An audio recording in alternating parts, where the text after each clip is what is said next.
Whether you know him as Terry Oliveri, a name he's used for years in performances for his younger fans, or by his real name, Terry Hall, all can agree he's probably one of the better known and certainly one of the most loved musical performers in our region. Drummer Terry Hall has been associated with the likes of David Grover and folk legend Arlo Guthrie for 4 decades. He recently sat down with producer Keith Clark to talk about his career, his work with Arlo, and a lot more.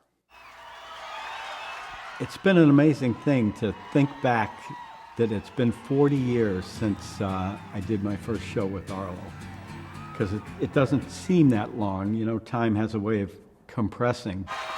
On a warm autumn afternoon in Worthington, Massachusetts, Arlo Guthrie and a couple friends got together to make some music and raise some money for the local health center. My memories of that concert are blurred by just trying to get through it. And not only that, it was an amazing thing. It was thousands and thousands of people in a big field, and it was televised by Channel 57. Back then, you had these huge cameras that were on big pedestals, and they were very imposing. So that added to the fear factor that we knew that this was all being documented. Coming in Los Angeles, bringing in a couple of keys. So that was the band Shenandoah. And the band Shenandoah had actually started maybe a year and a half before Arlo asked us to play with him. So we were a local band, and he started coming to our shows, which we were, really, hey, Arlo Guthrie's here. And it was really cool. And then one night, he walked up at the end of the night and said, you guys want to go on tour? And we thought about it for about a quarter of a second, and yes. And Shenandoah played with Arlo for 14 years in one form or another. Arlo's advice to the people that play with him has always been, be ready for anything. Which side are you on, boys? Which side are you on? And that's a really good thing to remember, because you never know what he might pull out at a certain time. It could be a song that we haven't played in 20 years, or it could be a song that we've never played. And he'll just turn to the guitar player and say, key of C, and he's just supposed to figure out what to do after that. You can get anything you want at Alice's restaurant.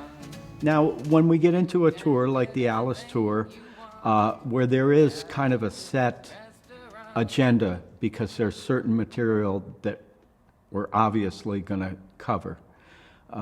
So it's less likely that he's going to pull out something strange, but not impossible.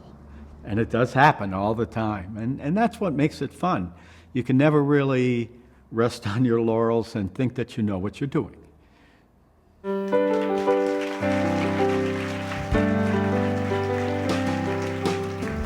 Riding on the city of New Orleans. Every night is truly a different experience, and that's what I love about playing with Arlo, and that's why 40 years seems like nothing, because you never know what you're going to get. And that's why I think he's so good, is because it's always fresh to him.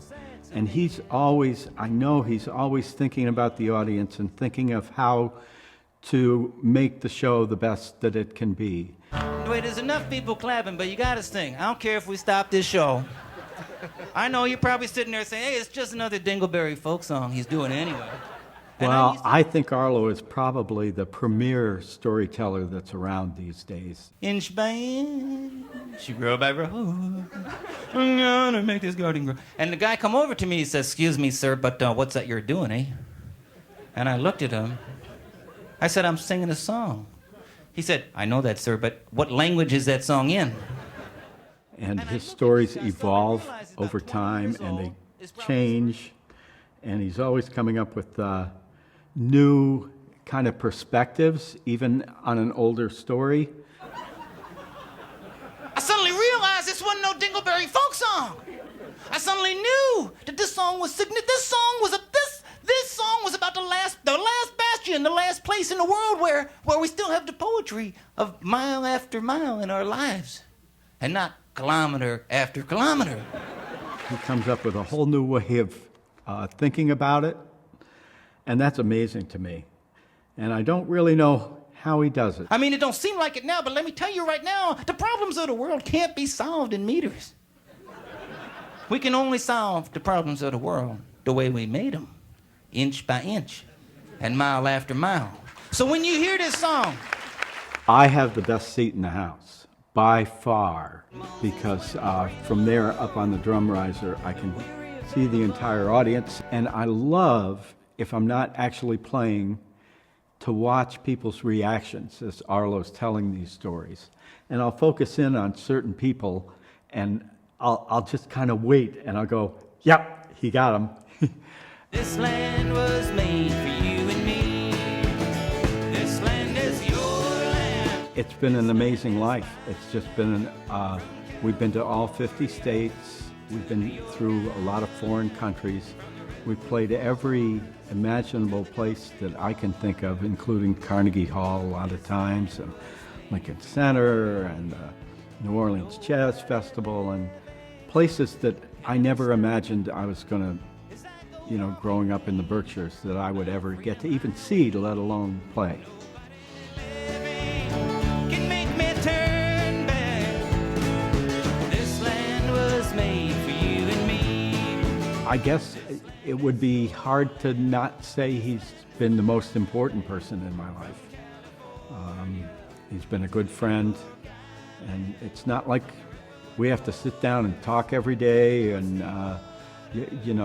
Arlo's a very private, public person. Spends a lot of time by himself, and he's got to think up all these stories. But we have a really good friendship, and have had for 40 years, and very important person.